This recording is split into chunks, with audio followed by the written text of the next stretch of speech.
Recording by Miss Avarice. The Carnivore by G.A. Morris.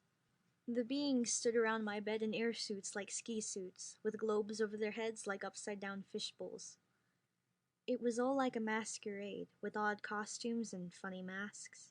I know that the masks are their faces, but I argue with them and find I think as if I am arguing with humans behind the masks. They are people. I recognize people and whether I am going to like this person or that person by something in the way they move and how they get excited when they talk. And I know that I like these people in a motherly sort of way. You have to feel motherly toward them, I guess. They all remind me of Ronnie, a medical student I knew once. He was small and round and eager. You had to like him, but you couldn't take him very seriously. He was a pacifist. He wrote poetry and pulled it out to read aloud at ill-timed moments. And he stuttered when he talked too fast. They are all like that, all fright and gentleness. I am not the only survivor. They have explained that. But I am the first they found and the least damaged, the one they have chosen to represent the human race to them. They stand around my bed and answer questions, and are nice to me when I argue with them. All in a group, they look halfway between delegation of nations and an ark. One of each, big and small, thick and thin, 4 arms and wings, all shapes and colors and fur and skin and feathers. I can picture them in their UN of the universe, making speeches in their different languages, listening patiently without understanding each other's different problems, boring each other and being too polite to yawn. They are polite. So polite I almost feel they are afraid of me, and I want to reassure them. But I talk as if I were angry. I can't help it, because if things had only been a little different. Why couldn't you have come sooner? Why couldn't you have tried to stop it before it happened? Or at least come sooner. Afterward? If they had come sooner to where the workers of the Nevada power piles starved slowly behind their protecting walls of lead, if they had looked sooner for the survivors of the dust with which the nations of the world had slain each other, George Craig would be alive. He died before they came. He was my coworker, and I loved him.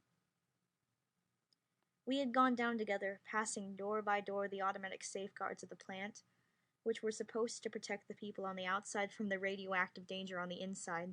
But the danger of failure of politics was far more real than the danger of failure in the science of the power pile, and that had not been calculated by the builders. We were far underground when the first radioactivity in the air outside had shut all the heavy, lead-shielded automatic doors between us and the outside. We were safe.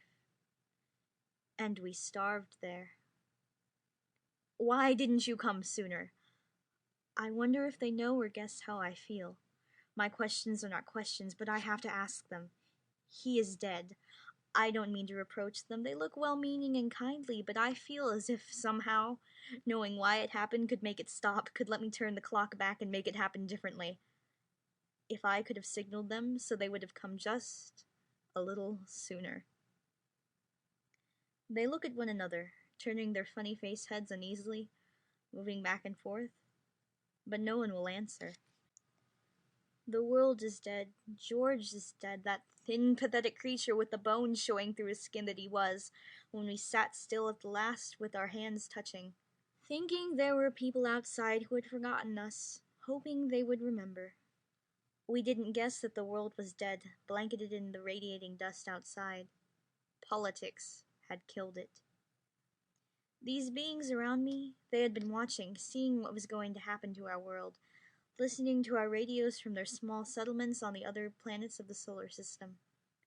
They had seen the doom of war coming. They represented stellar civilizations of great power and technology, and with populations that would have made ours seem a small village. They were stronger than we were, and yet they had done nothing. Why didn't you stop us? You could have stopped us. A rabbity one who is closer than the others backs away, gesturing politely that he is giving room for someone else to speak. But he looks guilty and will not look at me with his big round eyes. I still feel weak and dizzy. It is hard to think, but I feel as if they are hiding a secret. A doe-like one hesitates and comes closer to my bed. We discussed it. We voted. It talks through a microphone in its helmet with a soft, lisping accent that I think comes from the shape of its mouth. It has a muzzle and very soft, dainty, long nibbling lips like a deer that nibbles on twigs and buds. We were afraid, adds one who looks like a bear. To us, the future was very terrible, says one who looks as if it might have descended from some sort of large bird like a penguin. So much. Your weapons were very terrible. Now they all talk at once, crowding about my bed, apologizing. So much killing. It hurt to know about. But your people didn't seem to mind. We were afraid. And in your fiction, the doe-like one lisped, I saw plays from your amusement machines which said that the discovery of beings in space would save you from war. Not because you would let us bring friendship and teach peace, but because the human race would unite in hatred of the outsiders. They would forget their hatred of each other only in a new and more terrible war with us. Its voice breaks in a squeak and it turns its face away from me. You were about to come out into space. We were wondering how to hide. That is the quick-talking one, as small as a child. He looks as if he might have descended from a bat. Gray silken fur on his pointed face, big, night-seeing eyes, and big, sensitive ears, with a hump shape on the back of his airsuit which might be folded wings. We were trying to conceal where we had built, so that humans would not guess we were near and look for us.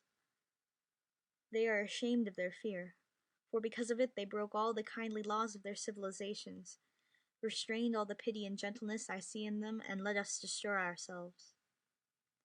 I am beginning to feel more awake and to see more clearly, and I am beginning to feel sorry for them, for I can see why they are afraid.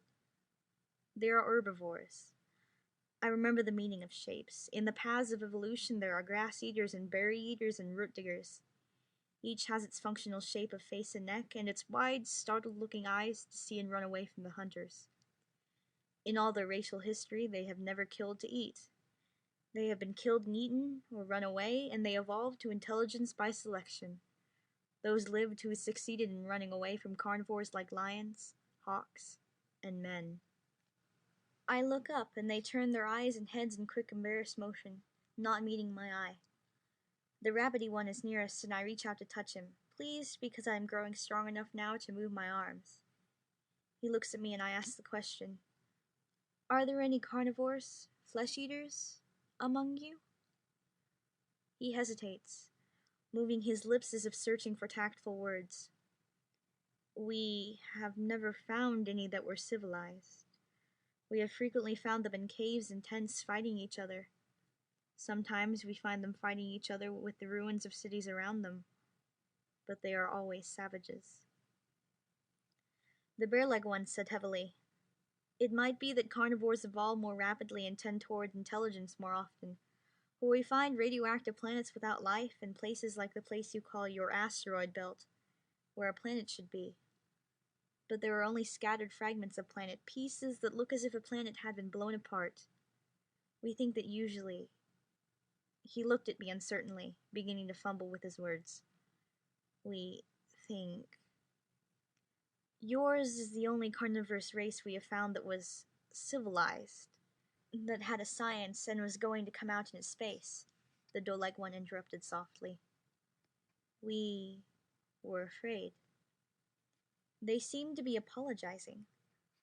The rabbity one, who seems to be the chosen as the leader in speaking to me, says, we will give you anything you want, anything we are able to give you. They mean it. We survivors will be privileged people, with a key to all the cities, everything free. Their sincerity is wonderful, but puzzling. Are they trying to atone for the thing they feel was a crime? That they allowed humanity to murder itself, and lost to the galaxy the richness of a race? Is this why they are so generous? Perhaps then they will help the race to get started again. The records are not lost. The few survivors can eventually repopulate Earth.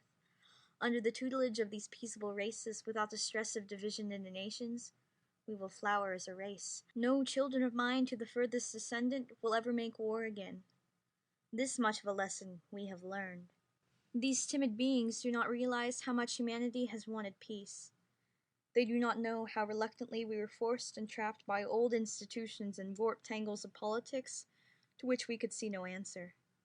We are not naturally savage. We are not savage when approached as individuals. Perhaps they know this, but are afraid anyhow, instinctive fear rising up from the blood of their hunted, frightened forebears. The human race will be a good partner to these races. Even recovering from starvation as I am, I can feel in myself an energy they do not have. The savage in me and my race is a creative thing, for in those who have been educated as I was, it is a controlled savagery which attacks and destroys only problems and obstacles, never people. Any human raised outside of the political traditions that the race inherited from its blood-stained childhood would be as friendly and ready for friendship as I am towards these beings. I could never hurt these pleasant, overgrown bunnies and squirrels. We will do everything we can to make up for. We will try to help, says the bunny, stumbling over the English, but civilized and cordial and kind. I sit up suddenly, reaching out impulsively to shake his hand. Suddenly frightened, he leaps back. All of them step back, glancing behind them as though making sure of the avenue of escape. Their big luminous eyes widen and glance rapidly from me to the doors, frightened. They must think I am about to leap out of bed and pounce on them and eat them.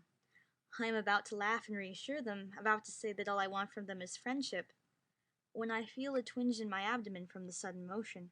I touch it with one hand under the bedclothes. There is a scar of an incision here, almost healed. An operation.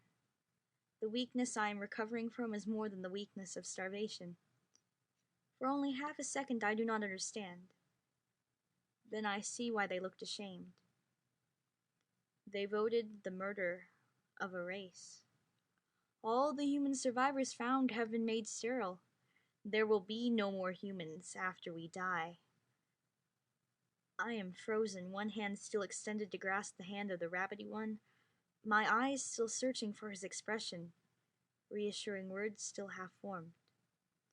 There will be time for anger or grief later, for now, in this instant, I can understand. They are probably quite right. We were carnivores. I know, because at this moment of hatred, I could kill them all. End of The Carnivore by G.A. Morris. Recording by Miss Avarice.